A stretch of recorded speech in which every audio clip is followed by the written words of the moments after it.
All right, good evening. I'm going to call to order the Rules Committee agenda meeting for March the 2nd, 2020.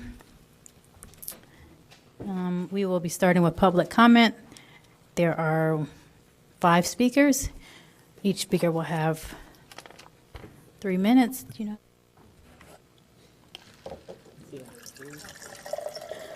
All right, so the first speaker is Mary Rosinski.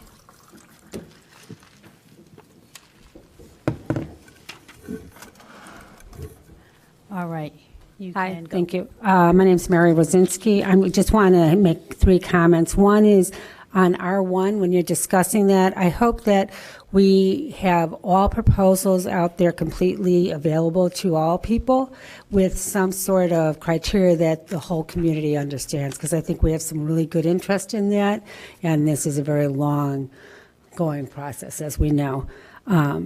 Second, on this discussion of the city council on R4, I'm not quite sure what that involves, but if it does involve having a time period that starts at the right time that the meeting is scheduled for, so that people at home and people here know when to show up for that meeting. I know for the convenience, it's nice to have all those other meetings ahead of time, but the public comes, when I schedule a meeting or you schedule a meeting in your work, I'm sure if you're going to start a meeting at 2:30, that meeting starts at 2:30, not at 4:30.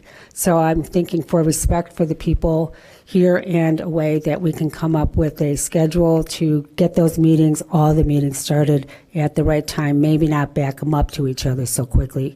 I realize your schedules are all busy, but there's got to be a way to figure this out. And the last thing was, that may have been it. Actually, that was the 2 things. So thank you for your time. All right, thank you. Next is Nancy Shreehan. Yeah, I'm commenting on the formation of the review committee for the Harley Clark Lease Committee, the Harley Clark Lease Committee request for proposal. And I read something about making that signed, sealed, and delivered by a March 23rd council meeting. That sounds like it's really rushing the whole thing. So what I really want to insist on is to not have any kind of rushed timeline for either the formation of the committee or the evaluation of the responses to the RFP, because I think it's really, really important that all of the proposals are on the table for the citizens to evaluate with some kind of rubric, as Mary mentioned.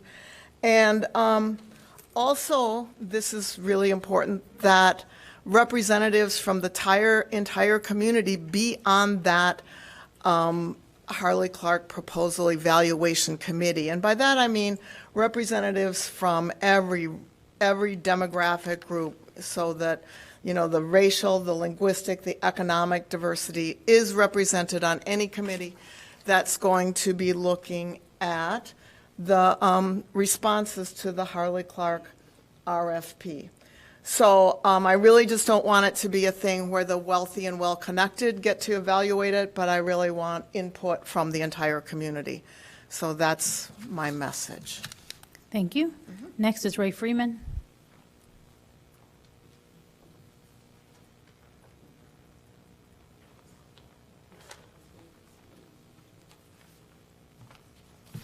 Good evening, everyone. I didn't have time to write down my comments, which I usually do. Been running all day, but I have my new shirt on. So I have a couple questions. So in the Rules Committee, so you make up the rules for I guess, the entire city. What does the Rules Committee do when the city is not following its own rules?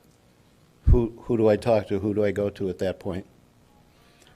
So the next thing is, I wanted to thank, well, actually, before I thank Alderman Suffredin, I wanted to, again, mention dialogue. We're talking about dialogue, several of us, and the mayor said, maybe we can bring that up in the Rules Committee and figure out how we can have some dialogue with the residents. So great idea, at some point, soon, hopefully.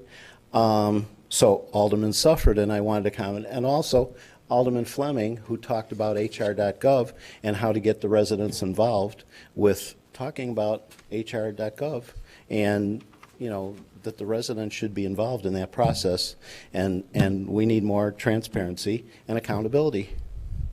That's it. Thank you. Thank you. Next, Betty Esther.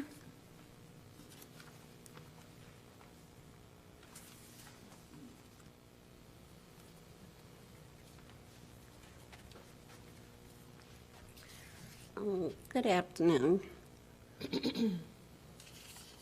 There's a lot of things on here with little sound bites. Didn't have a chance to read all of them. And like you're discussing the mayoral election process. So is that dealing with whether we will be doing partisan or nonpartisan? And will that discussion be held out in the larger community? That is something I always ask for, is the whole meeting in the larger community so the community can have some input. Or will it be just a closed meeting in this house only? And kind of concerned, and I didn't know we had any policy for citizen resolutions and things to be placed on the agenda. So kind of would like to know where we find that in the city code. And are we going to be changing something? Is something wrong with the way we're doing it now? Because we have resolution to name people park, streets and things. So is there something wrong with that process?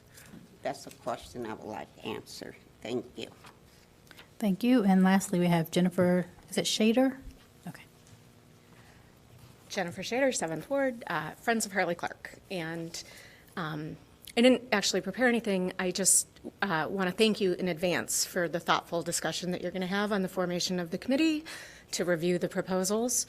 I do want to request that when you do form that committee, it is, you know, represents everybody in the city, the wards, the diversity, all ages, equity, and that all the proposals are considered equally. And most importantly, I think that whatever you guys do, consider that you're looking at it for the long haul so that your Harley fatigue and everyone's Harley fatigue goes away forever, that we're looking at the long haul and the long term to preserve and protect this building and, you know, forever. So I also want you guys to know that Friends of Harley Clark, which is kind of agnostic to those proposals, will be making an offer to the city for the first phase of restoration of the house at some point down the line. I don't want to do that tonight, and it's separate from the proposals, but kind of agnostic to all of those proposals regardless of what you guys choose. So we're a friend of the House and Gardens. So thanks for what you guys are doing. Thank you. All right, so that ends public comment. Going to move to item 3, which is approval of minutes from January 21st, 2020 Rules Committee. Move to approve. Is there a second? Second.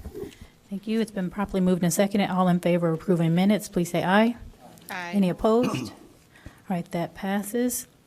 Next, we have items of consideration. R1 is ordinance 18-0-20, amending City Title I, Chapter 8, City Manager. At the direction of City Council, staff submits for consideration adoption of ordinance 18-0-20, amending Title I, Chapter 8, City Manager. Move for approval. You want a second? All right, so this is open for discussion. No lights. Alderman Sufferton. Just going to say it again, I think it's crazy that the highest paid employee in the city has to keep only 3 people satisfied with their work to keep their job. And it should be a simple majority. That's all. All right, seeing no other lights, I do have a question for this, and I tried to find it, I'm sorry. So when did the discrepancy turn up between the city code and the city rules? What was changed? And I'm assuming that there was a change for a reason? So Alex Ruggie, Assistant City Attorney. Madam Chair, members of the committee, I'm not sure when it was recognized that there was a discrepancy between the City Council rules and the ordinance. The ordinance follows state law, so I think that's why it was in there. I'm not sure why it was changed to 7 votes in the rules, but I know at prior Rules Committee meetings, it was the direction from rules to change the ordinance as opposed to the rules, so that the ordinance and the City Council rules match. So the ordinance follows state law, and the ordinance currently is majority, which would be 5. Correct. All right, and so we're a home rule community, so we can change it to 7 or whatever we want. Correct. We can make it more restrictive. We could not make it less restrictive. So can you not tell when the code was changed? I didn't look into it. I can check on that. Okay. But we'd have to go through all the ordinances to see when it was changed last. So let me see if I can look right now and see if it's in here. Well, I guess it wouldn't be the code, it would be the city council rules that were Yeah, changed. I'm not sure when so we have all the past ones, but we have to review every revision. Okay, so I think I voted against this one last time, and I'm interested to see why it was changed in the first place. I'm not familiar, obviously, I've only been here 1 term. From my recollection, I'm not sure that from what I remember hearing, I'm not sure that we've terminated a city manager in the past. I'm sure we have at some point. But I guess I'm concerned if we're changing this for a reason or what the reason is, I guess. So let me go to Alderman Wilson and then Alderman Rainey. Thank you. And however we end up with this, if we do make a change, it says vote of the members of the city council, but the mayor also votes. So could we make sure that's included in there? I can make that amendment. If Okay, right. I mean, that's the council wants. that way it's 10. One of the challenges is, you could have a tie. Half the people agree with it with a number of 10. So, anyway, I just want to make sure that mayor voting is included in that part, so that we don't have a lingering inconsistency. Thank you. Alderman Rainey? One of our advantages, the headhunters, so to speak, tell us is that we've never fired a city manager. So we've not fired a city manager. So that wasn't the reason why this has been changed. I think we changed it simply to be equal. If it takes a certain number to hire, then we want it to be the same to fire. And I don't think it should be easy to fire. Look how much trouble we're having to hire somebody. I mean, it's not an easy task. And I think those of you who haven't done it before seem to think it's easier than it is. It's very complicated. One of the things I was going to suggest to our staff is you take out the materials from our hiring of Wally and share them with people who were not here. I came across the booklet that we got for the final candidates. It's this thick. But one of the things that I couldn't find, and I think the reason I couldn't find it is we had to probably turn it back in, is all of the meetings that we had there. And I know this is a little off the topic of how many to fire, how many to hire, but just going back to the other thing, we had so many meetings with the public. We had lots of meetings, and I know that individual aldermen, because I was one of them, had meetings in their ward specifically for the various candidates, and that's fine to do. So you're not hamstrung about doing that. And different organizations in the community, neighborhood groups like Opal, can have a meeting for the candidates. There's just no restrictions on that. So. Don't worry. I'm going to support making these equal. I don't see any fear in that. Okay. Corporation Counsel, were you able to find anything? No? No. Okay. So that is my, I guess, concern. I like to know the reason that we're doing things.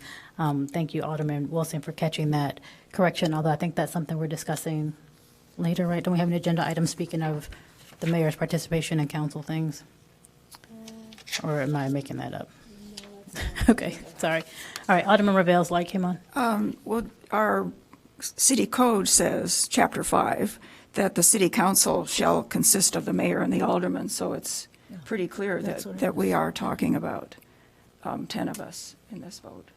All right, I think he just wants it to be clear in the ordinance, correct? There are other circumstances where the mayor and the city council are parsed out separately. So, 13 years from now, when somebody's looking at it, why didn't they put the mayor? So kind of like we're having to fix these other things that we're finding. I just want to make sure it's crystal clear. All right, seeing no further lights, so it has been moved and seconded. All those in favor of adoption, I'm sorry, I should make the amendment. Should I make the amendment? Okay, so I move that we amend the language to include mayor after city council in the designation as to who is voting. We need a second for that in the vote, correct? Yeah. Can someone second? Oh, sorry, I didn't hear you. Okay, so the amendment has been seconded and moved and seconded. All those in favor of supporting the amendment, please say aye. Aye. Any opposed? All right, so now we will do item R1, ordinance 18-0-20, amending Title 1, Chapter 8, City Manager, as amended. All those in favor, please say aye. Aye. Opposed? I am opposed. I'm opposed as well. What did you say, Clifford? And we can hear you. Put it down for a no. 2 noes. Oh, he's down for the amendment and the other thing. Okay. Moving on to items for discussion. We have A2, discussion regarding the formation of the review committee for Harley Clark lease request for proposal. Mayor Haggerty and staff request the Rules Committee determine the process for appointing members to serve on the review committee for RFP 19-20, long-term lease of Harley Clark Mansion and Coach House. This is for discussion. I move for discussion. Okay, Alderman Wilson seconded. Any discussion? Alderman Wilson? Okay, since it's a discussion only, let's discuss it. In going back and looking at the RFP itself, I didn't read the whole thing carefully. My impression was that, that the proposals would be reviewed to ensure that they were compliant with the RFP parameters. So I didn't envision, and I could be remembering it wrong because it's been a while, I didn't envision, a whole, an additional new committee to start over again. I think we can all agree we've talked about this an awful lot. And I feel like at this point, as long as these, the respective proposals comply with the RFP, and that should be something that I imagine staff would handle. They were usually doing those compliance checks. We're accountable for, what we do or don't do. And I think then it should move on to the council and we should, proceed from there. In other words, not create a whole citizen committee to start that process over again. I think we've kind of exhausted that process. Yeah. Alderman Rainey, then Alderman Fisk. I don't have any comment on that, but I was told that our staff was analyzing the proposals to determine if they did meet the RFP, and I'm wondering if they did. Kimberly, can you tell us that? He wants to know if the RFP met these standards, right? That we're in compliance. They have started looking at it, and as of today. Oh, sorry. Thank you. Yes, so as we reviewed them today, they do comply. I think there's one area that hasn't been checked, but for the most part, they all will be submitted for review. But the review has not quite been finished, is that what you're saying? So the review to the committee is what I'm speaking to. So for the committee to look and do the evaluation to present to City Council, there were no disqualified RFPs. Okay. Alderman Fisk. Thank you, Madam Chair. Yeah, in the RFP, it refers to the evaluation criteria, and looking at the list of the evaluation criteria, it sounds very much to me like what DAPR does anyway. So that sounds like that should go to staff. None of us have seen, as far as I know, have seen any of the responses, so I can't speak to them, but I would just suggest that everybody, if you haven't reviewed the RFP, go back and take a look at that, because I agree with Alderman Wilson. This is not necessarily a conversation to reopen with the community as much as it is a conversation to see how these individual submissions comply or meet the criteria that we established in the RFP. Alderman Wilson? And I guess to further flesh that out a little bit, I think it's only fair to the people who have opinions and who have strong opinions not to kind of have to go through that process multiple times. So, you know, we're going to entertain it. The proposals will be available to everybody. But to kind of put everybody to task, you know, over and over and over again, it doesn't seem, you know, it seems a little like we're passing off the responsibility. And as hard as the responsibility is, I think we need to just kind of take that on and accept that and give everybody, you know, one place to come to, one, you know, reasonable time frame. We don't want to rush it. But that's kind of what I'm thinking. Alderman Ravel? I guess, so if I understand what you're suggesting, Alderman Wilson, it would be after staff reviews the proposals and make sure they've met all the criteria that we've listed, that then they would come to the full council. I guess I can see that as then being quite a lengthy discussion where we might want to have presentations from the different proposals. So I guess I would suggest that that not be on a regular council meeting night, but that we have it as a special meeting or something. Very good point. And it wouldn't be one night. It presumably, I would want to make sure that it's not structured as, you know, special order would has to be dealt with in one night. So there's introduction and action. So it's not just, you know, one occasion. There's plenty of time for people to see it, consider it, and weigh in. All right, so you see no more lights. It sounds like, well, I was going to say, it sounds like Do you have Alderman. general direction, like how to proceed? Okay. Okay. Oh, it was Alderman Wilson cut me off. Yeah, I was going to say, it sounds like we don't have any strong support for moving forward with the new formation of the committee. There's some direction to have it on a separate night. Okay. The next item for discussion is R3, discussion regarding placing citizen resolution on city council agenda.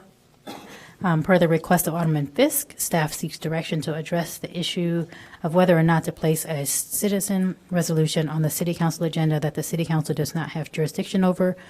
Alderman Fisk and Alderman Wilson for comment. I'll move that for discussion. Oh, I'm sorry. Second. Thank you. Alderman Fisk. Yes, thank you, Madam Chair. So I've been concerned about this for some time because we do have citizens that are coming to us asking for the city council support for a resolution over which we have no jurisdiction whatever. And the problem that I have with that is, while I'm sure that these are all well-intentioned and I appreciate the work that citizens put into these questions, the fact is that we don't have a process for this. And so we can have some very nice people standing up at the microphone asking us to do something, but we haven't put in any staff time or research, or we have no other opinion. We haven't had an opportunity to go to our constituents and discuss it. We don't have really any basis for a full and complete discussion of these matters. And while it may seem that these are nice things and we should encourage them, the fact is that we're binding the city council to a point of view that frankly I don't think has been vetted well. And we wouldn't do this with any other ordinance or any other action on the part of the council. We would ask staff for a staff report and staff research, and we would talk about these things at our ward meetings, but we tend not to do that with these resolutions. So I don't want to sound like I'm criticizing anyone who comes forward with this. I think that, you know, people do look at the opportunity, especially when their issues pertain to something that is going to be taken up by the state of Illinois or the federal government, and they think, oh, good, I can get the city of Evanston to take a position on this, and that will help me promote this in front of the body who actually is taking action on it. But again, that's not what we're about here. That's just not our business. And I think a lot of times it puts us in an awkward position.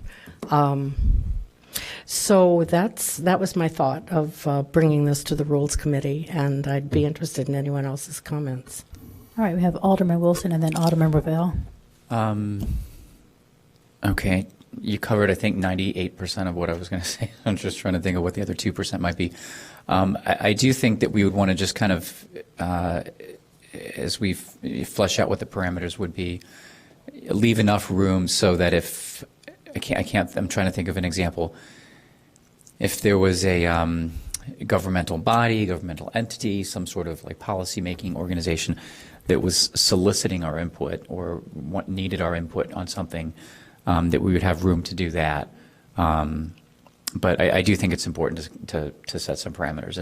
And if it's not, from this is Don Wilson's perspective, not the group, but if it's not a something that the city council has jurisdiction over, a resolution would otherwise have to be, in my mind, it would have to be unanimous such that the whole city agrees to something. And that's a really hard thing to find in Evanston. So I would feel uncomfortable on a non-jurisdictional question to say, okay, the whole city says this or feels this when that's usually not the case. So hopefully that makes sense.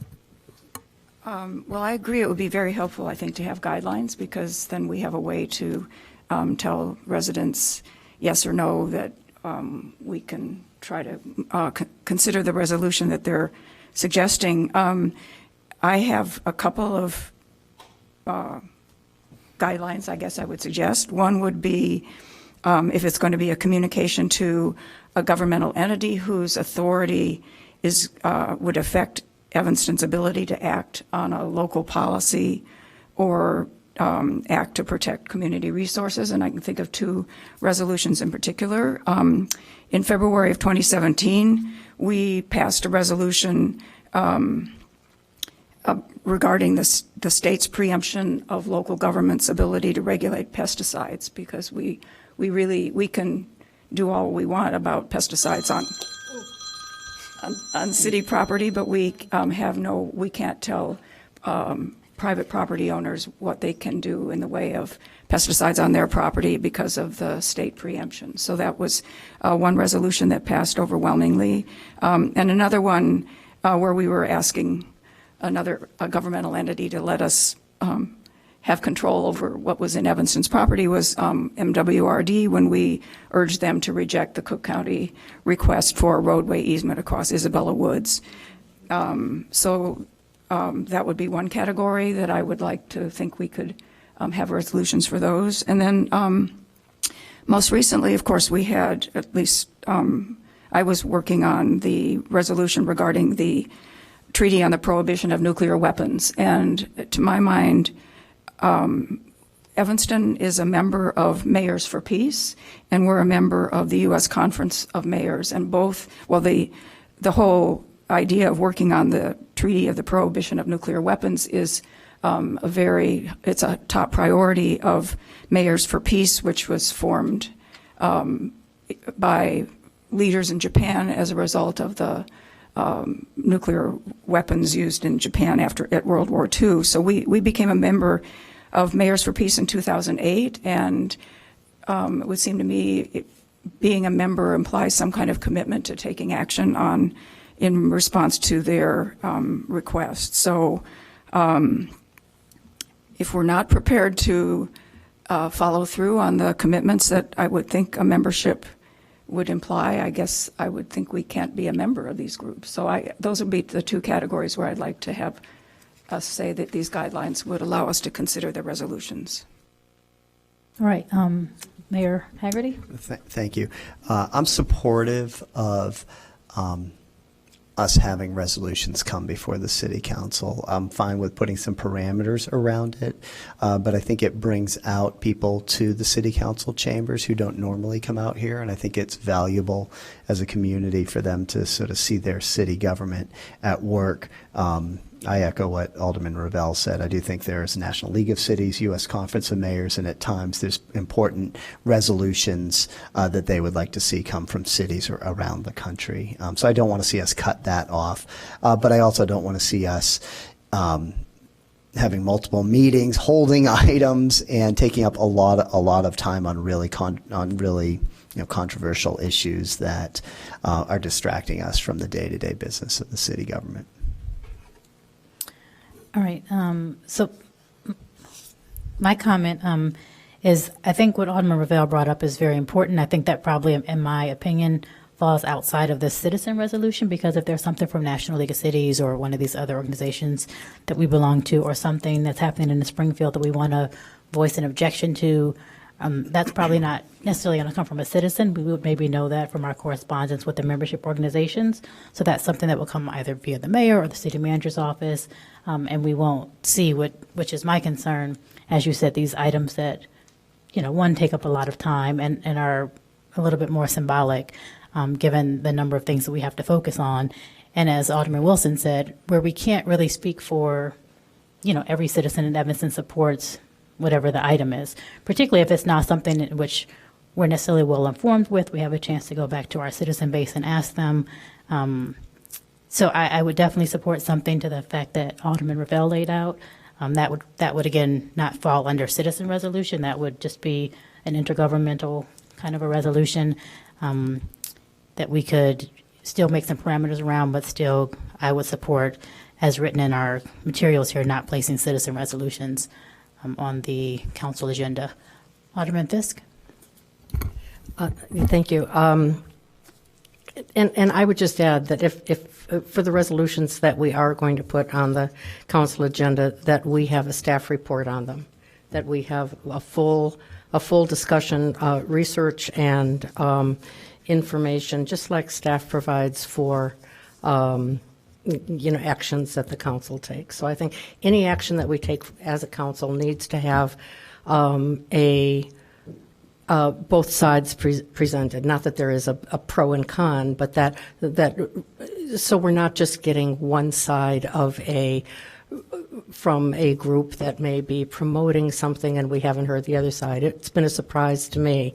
And I think we're totally unprepared for this when folks show up and everyone's so positive about an issue, and then suddenly there are opponents that show up, and we had no idea of it because it's not something necessarily that we've spent any time looking into or that is in front of any of our committees.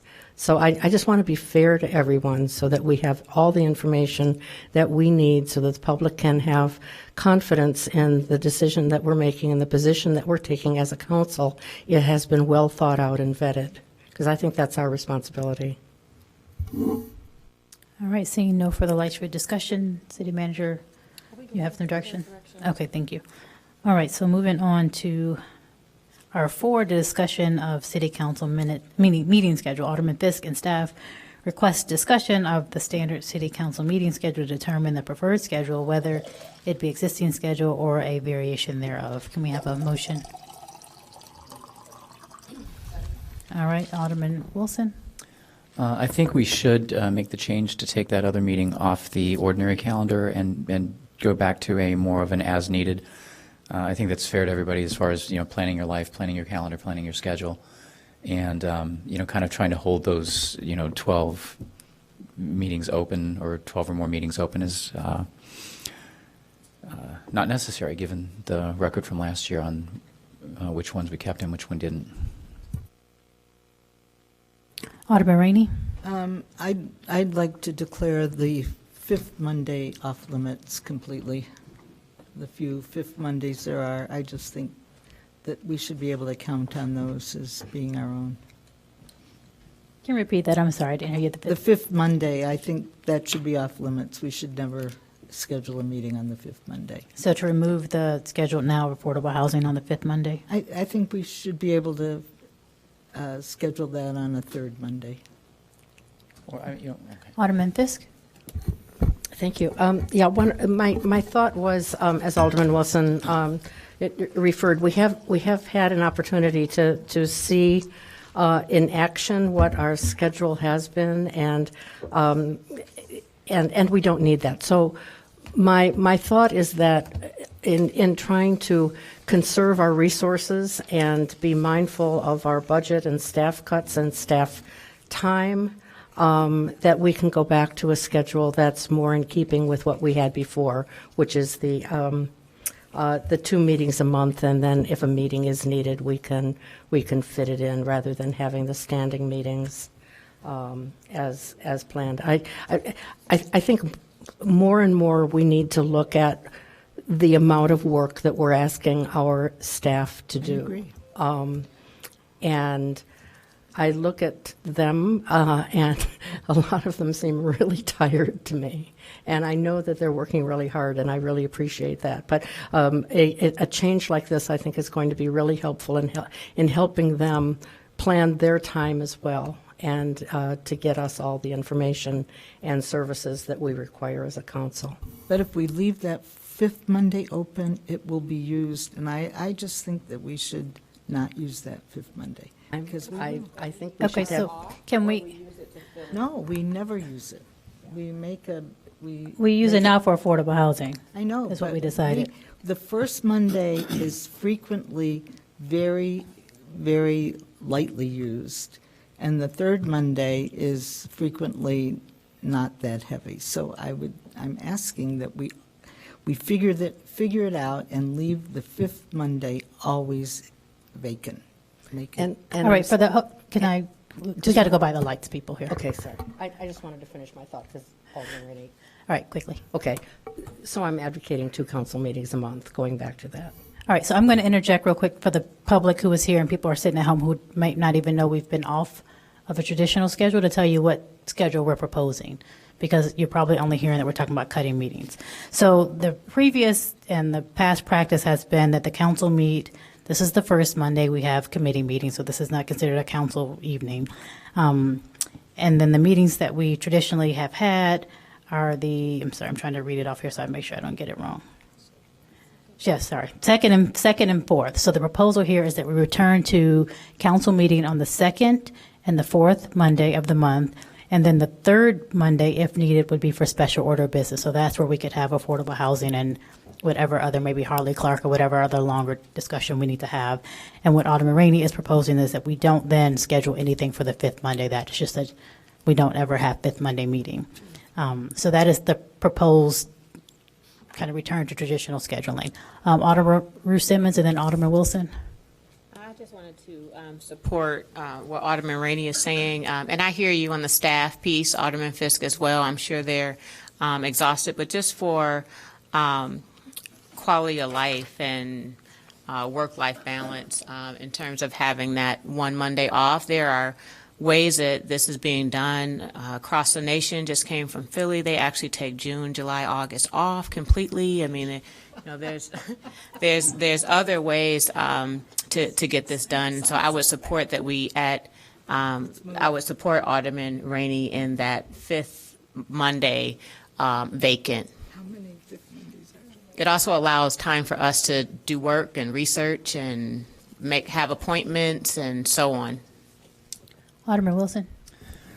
I totally agree with the sentiment, and it's in line with what I just suggested. The only thing I would say is that I think we just should give direction to avoid the fifth Monday. There could be a situation where, for some reason, that's more desirable than the third Monday.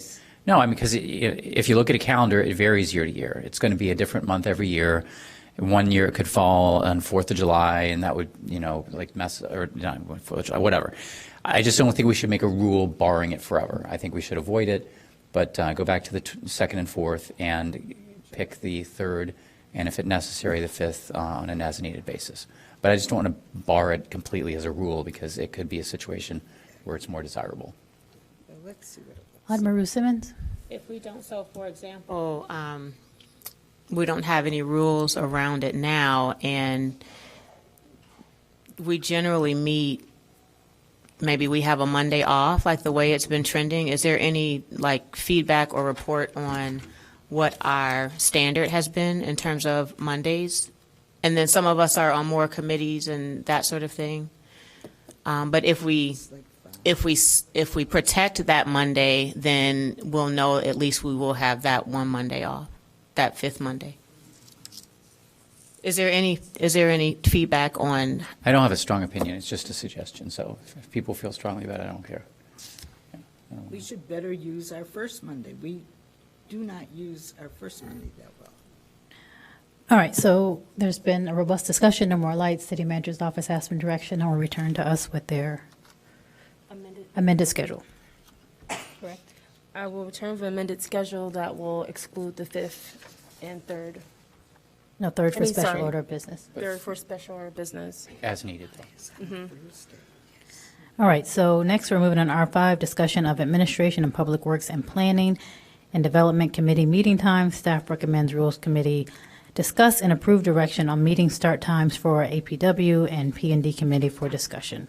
Move for discussion. All right, seeing no lights here. So there are no lights on, Alderman Rainey? I move that starting the meeting at 5:30 is a very bad idea.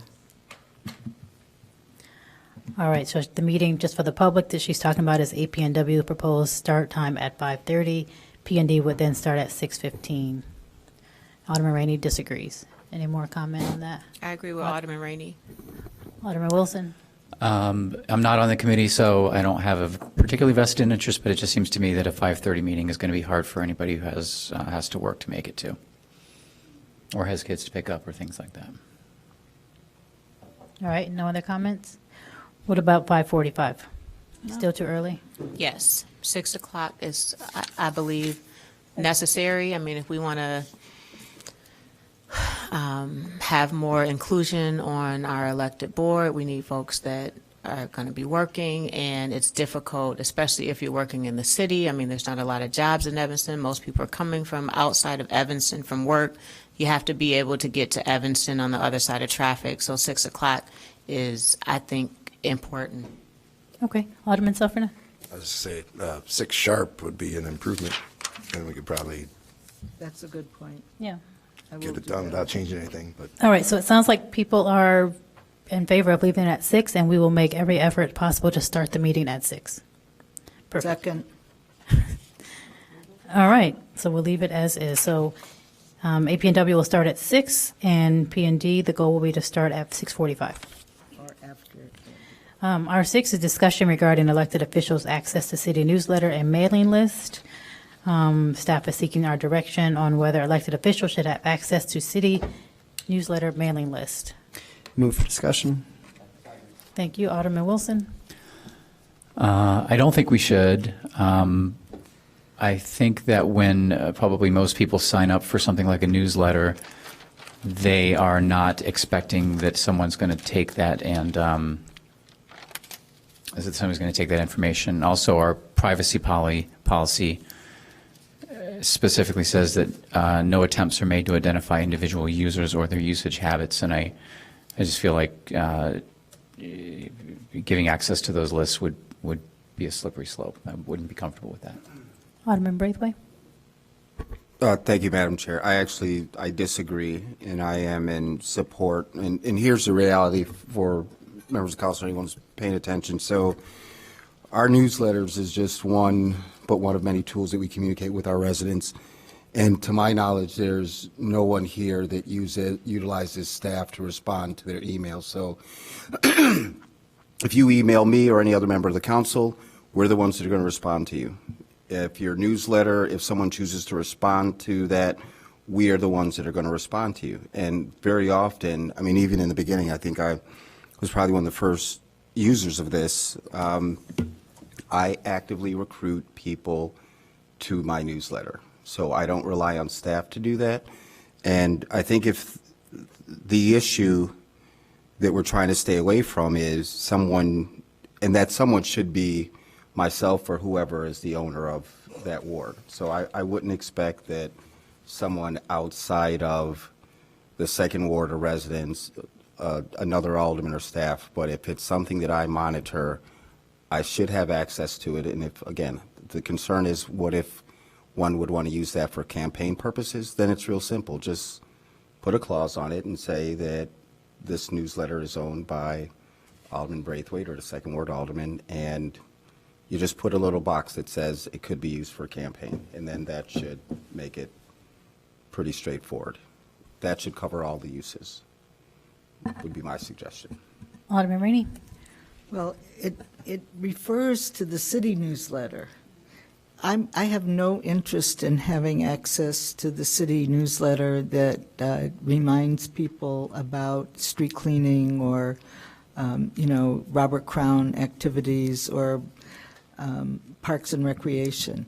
But the Ann Rainey newsletter for ward meetings, et cetera, those are all my friends. I mean, they're all people mostly in my ward. Ray Friedman, I think, might be on it because he comes to every one of my meetings.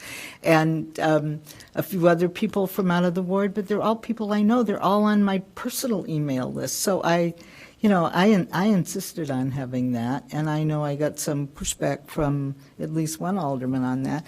But that I don't understand, why we can't have our own newsletter list. I don't want any City of Evanston newsletter list, but my own newsletter announcing my ward meetings, that's most of them are names I gave. Maybe one or two media outlets have signed up for that, but otherwise they're mostly people in my ward or people that I know or people who have asked me to be on the list. And Alderman Rainey, if I can respond. So I know that the memo specifies that it's for the city newsletter mailing list. That is inclusive of the ward mailing list. From the city's perspective, when someone signs up on the city's website to receive different ward newsletters, it's still considered the city's newsletters. Even though the aldermen put them out individually, it still is owned by the city. So it is the city staff's recommendation that those mailing lists be maintained by the city and not given out individually. As Alderman Wilson noted, for the privacy policy, so whenever anyone signs up to receive a city newsletter or an individual ward newsletter, there is a privacy policy that they agree to, in which the city states it will not be sharing those individual identities. So per the privacy policy, that's where the city is concerned about releasing those lists. Okay. Thank you for that clarification. I'm going to jump in here before we go to the other two lights. My opinion is, and I'm probably like Alderman Rainey, I think when I came into office, there were like 300 people on the 9th Ward mailing list, and then I dumped my entire campaign list into that because I no longer was going to be sending them out as a candidate. And I think twice since being in office, I've asked Patrick for the list again because people have updated it. And I also am like Alderman Braithwaite in that I'm always telling people to sign up because that is how, I mostly communicate with people. I do understand on the other side about, because this happened to me during the campaign where the city newsletter list was used to not speak favorably of me. So I do understand that we, don't want then that same list of people who signed up to find out when their street's going to be clean to automatically now start receiving campaign emails. I'm not a lawyer. I would assume it's maybe not as easy as Alderman Braithwaite suggested. What I have started doing now when people have asked is I say sign up for the city newsletter. And then if they want to hear from me, my personal thoughts on the weather, they can sign up on my own newsletter because there are two different, lists. I think while we're out of office, we should not have access to that list. I guess I don't have any concerns being that I've, accessed it myself for us not having access to the list while we're here. We understand also with our city newsletter, it is limited to once a month. Sometimes it can be very limited in terms of what goes in there unless you catch the person on the exact day. You can craft what you need. So there are times that we might want to communicate with our people in our ward, and we don't have city staff to do that, as Alderman Braithwaite suggested.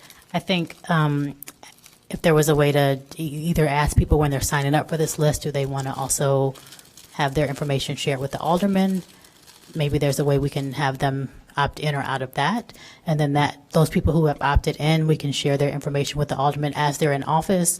I would also be open to there being some kind of cutoff for that. So as we go into campaign season, maybe the list is off limits so that we know that people aren't transitioning those people into, Vote for Cicely campaign list. I think with technology, those things should be doable on our end.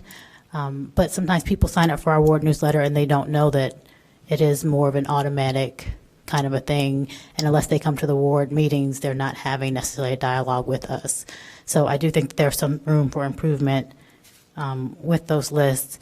And, then I guess my personal suggestion is that if you have people who do contact you, that you, as we all do, just suggest that they also join. If we have any kind of outside mailers, that they also, are privy to those if they're interested. So I'd go to Alderman Wilson and then Alderman Fisk. Can I just respond real quick? Yeah. So I would agree. I think that putting a caveat in when people sign up, whether or not they can opt in or out of the information being shared would be recommended. So I think we should do that moving forward. We can talk to Luke Stone, IT, to see if he can amend that on the city's website. And then aldermen are always welcome to maintain their own lists. And like you said, you had your list for the campaigns. So, you can keep the separate lists and compile it yourselves. So we don't have any issue with that. And the opt-in or out, just so we're clear, should be the, current alderman. If you're signed up for the 9th Ward newsletter today, you're opting in to have it shared with me. So not my name, but, the current sitting alderman. I do feel pretty strongly, though, about when it comes to campaign season that we no longer share that. Because then, as I think Alderman Sufferton mentioned before, we are then candidates. We are still sitting in the seat, but we want to make sure we're not then turning those lists into something else. Agreed, yes. Alderman Fisk. Yeah, well, I'm really glad we're having this conversation because I feel like I've just dropped off the turnip truck or something, but the turnip truck, so I try to remind everybody at my ward meetings if they to sign up for the First Ward email list on the city's website. Even people who supported me during the campaign, I've said if you want to receive that information that comes from the city, sign up on the city's website. So I have a very distinct, and this is just me, I'm not suggesting anyone else do anything different, but I have a very clear view of myself as a candidate and myself as an alderman. And that's what I feel really comfortable with. So I want to be really careful that we don't blur the lines between the two. I look at, and I don't know, I mean, Alex, whether email lists, anyone who signs up for the ward email list on the city's website, is that FOIable? Are those names FOIable? Email addresses are private information and they are redactable under FOIA. But the names, I mean, anyone could get the names of whoever signed up on our individual. No. Well, wait, So I don't want the think- answer from. I don't think people give names when they sign up for the emails. They just give their email. Okay, okay. So the email would not be releasable because it's private information. under Okay, FOIA. all right, well, that's interesting, too. So whoever has signed up, I don't know who you are. I welcome you on the First Ward email list, and when I'm no longer in office, I hope that email list will continue, because my view at looking on that is that people have signed up for that because they want to know what's going on in the First Ward. And they don't necessarily want to know what's going on with me, but they want to know what information is going on in the First Ward, when the meetings are, when the garbage is going to be picked up, all sorts of things. But that is a much, much different thing to me than me as alderman. And that's just the way I view it. Sorry, Assistant Manager. Sure. Listening to everyone speak on this topic, what we will do is we will work with our communications department division and IT and come up with a solution. I think that will be where you're not recreating a wheel. So, I mean, maybe sending out a separate communication piece to that list, saying if you're interested to participate in a separate email communication piece from the alderman, that they can just sign up, because again, we do not have any additional contact information of who these individuals are. So that will allow them to be able to sign up for a separate list, but also allow you to be able to collect that that won't be attached to the city's email system. So I think we can figure out a way that to make best compromise in this situation to make sure that our privacy rules are not being violated, but also that you're able to access the information that you're requesting. All right, Alderman Wilson. And I appreciate your desire to try to find a compromise. I feel strongly. I don't think that I think there's literally no way that we can separate this. If we're going to tell people, and giving a disclaimer isn't good enough. People sign up for the Fourth Ward newsletter. They don't sign up for the Don Wilson newsletter. I mean, it might be perceived that way, or somebody might be thinking that in their minds, but there's no way for me to know that. And a disclaimer doesn't fix that. So just the idea that the respective aldermen can go ahead and get those lists, I think that's going to have a significant chilling effect on anybody being willing to sign up for that. The opt-out provisions, there's a lot of law in this as far as what can be done. So, our IT department has, all of their disclaimers on this. If you sign up, you have to be able to opt out, things like that. We can't take responsibility as a city for what the individual aldermen do or might do with the data and with the lists. So I think to let it out of the system is a really big mistake, and I feel strongly about it. And if we need to, I would imagine that our IT department could come in and educate us more fully on the dangers of that and the restrictions that we are operating under. Alderman Sufferton. So I don't want to start a new topic, but maybe we could change the template too to get rid of our headshots and just have it be like as a neutral, here's some words about some stuff you might care about. Street cleaning's coming up, all that stuff. But the data collection and dissemination is a real problem. Anybody who clicks on, Peter, to your point, like if they're clicking on yours and they're like, hey, I'm cool with Peter Braithwaite having my information, that's like one thing. But anybody that goes to the city website and is just like, I want to know what's going on in my ward, like know some economic development stuff, whatever else we have on there. Like we shouldn't have their information at all, but we should. All right.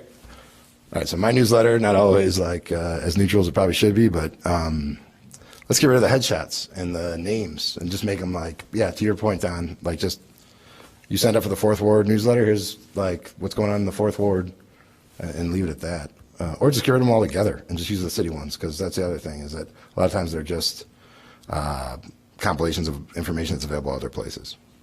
Well, I do think people need to know who the aldermen are. So if they want to reach us. Oh no, I understand your point, but I mean, so like having the information and name and I hate pictures myself, so I don't have a strong opinion about the pictures, but it's useful for people to be able to recognize you, and they go somewhere and they see people. So I think. I'll note that we do have our pictures up in every city building for some reason too. I wouldn't pick for that, time, but my point is, the city newsletter. I don't see a reason why any of us need to have that information, I'll just leave it at that. All right, so the conversation has changed tones a little bit here. So I'm not sure if you have the direction you need. Yeah, it seems like we're right down the middle here, and this is not something that's up for a vote. It's just for discussion. So we have several who feel strongly against. I would imagine a couple who think we should have access, and the others that are quiet, I imagine, don't have strong feelings either way. All right, so, okay, very quickly, Alderman Fitzgerald. Yeah, from what Alderman Wilson said, I think we need more information. I think we need to talk to our IT staff and. Okay, so why don't we leave this on the Rules Committee agenda? We will come back with some more legal and IT information. All right, moving on. R7, discussion regarding the mayoral election process, staff seeking direction regarding the mayoral electoral process, and there was an extensive memo in the packet. Alderman Wilson. Move for discussion.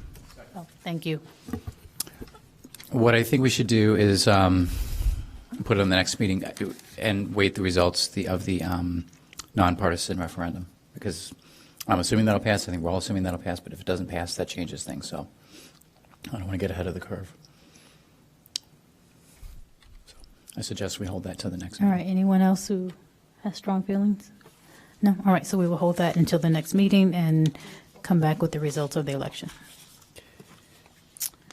All right, so now we move on to new business. Mayor Haggerty? Thank you, Chairwoman. I just wanted to make people aware. I had a resident that just texted me during this meeting, and this was about item number 1, the Harley Clark. And I just want to make sure that the council and everybody up here is okay if we're changing the direction that we previously talked about. So they had sent me the meeting minutes from February 4th, 2019, and in it, and I'm looking at it right here, it says, motion for staff to prepare the RFP similar to the previous RFP where the city maintains ownership of the land with a 9-month time frame where the recipient is not required to be a not-for-profit. Additionally, the review/evaluation committee should include members of the public, and the proposal can include uses for the main house, coach house, or both. So I just want everybody to be aware, because the resident emailed me and said, hey, this is what you guys had previously talked about, and I just want to make sure that we're comfortable if there's a change from that direction that we gave back in February. Well, thank you, and thank you, resident, for bringing that up, because my memory is not I know that there's clear a lot. that I would have There's a lot remembered that we say and a lot that comes through. Yeah, so I think, I wasn't, my only suggestion for this committee was that we can try to have one person from each ward. That was about all I was bringing to the table for that. Also that if we had a committee that they understood and when their directions were given, that they were making a suggestion and a recommendation, but it was not necessarily meaning that that was exactly what we were going to do as a council. So I want to make sure that's always clear for our citizen committee. I guess given this information, I think if we said that we were going to do that, we should do it. I understand Alderman Wilson's point regarding kind of the fatigue and people spending a lot of time when ultimately it is going to be the suggestion of the direction and the choice of the council in terms of what we do with the mansion. But I am one who feels like unless we have good reason not to, we should stick to what we have laid out. Alderman Fisk. Well, what we laid out was in the RFP, and we had lots of discussions about lots of things, and the RFP just really specifically says what the criteria are going to be for evaluation. And my understanding is that staff is looking at this now to see how this complies, and then it's going to be coming to the council. And then if we want to expand the discussion at that time, we can do it. But I think starting to add a larger committee at this point to do the evaluation that's in the RFP is not a great idea. All right, no other lights for discussion, so it sounds like thank you for bringing that up, Mayor. The citizens have heard our thoughts on that. So any items for communication? All right, so I move that we adjourn the Rules Committee meeting. It is 7:10. Can we have a second? Second. All those in favor of adjourning? Aye. All right.